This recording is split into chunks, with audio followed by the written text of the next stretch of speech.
Welcome to our channel. Today we how to register with Google AdSense for earning money step by step clearly. To register with Google AdSense, first, ensure you have a Google account.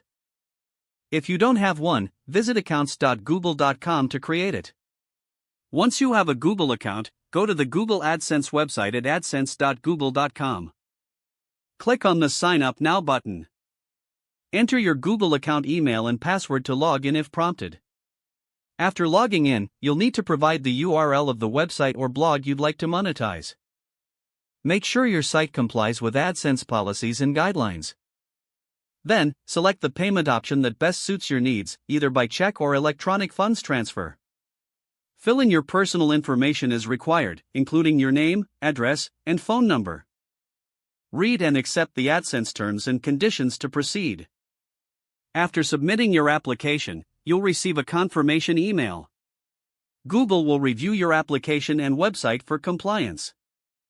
This process may take a few days, so be patient. Once approved, you'll receive another email notifying you of your acceptance into the program. Now, log into your AdSense account to generate ad codes. Copy the ad code and place it on your site where you want the ads to appear.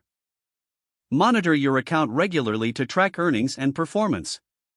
Remember to follow all AdSense policies to maintain your account in good standing. That's it. You are now registered and ready to start earning with Google AdSense. If the page does not load, refresh the browser or try again in a private or incognito window. Make sure you are using the correct email address, then retype it carefully to avoid small typos. If your password is not accepted, use the reset option and create a new strong password you can remember.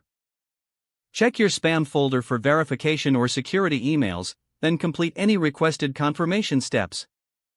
Enable two-factor authentication if available to improve account security and reduce unauthorized access risk.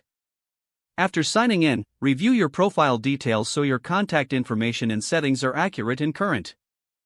If you see an error message, note it down and try again after restarting your device and internet connection. Log out when you finish, especially on shared devices, to keep your account and payment information secure. Don't forget to like this video and subscribe to our channel for more step-by-step tech guides.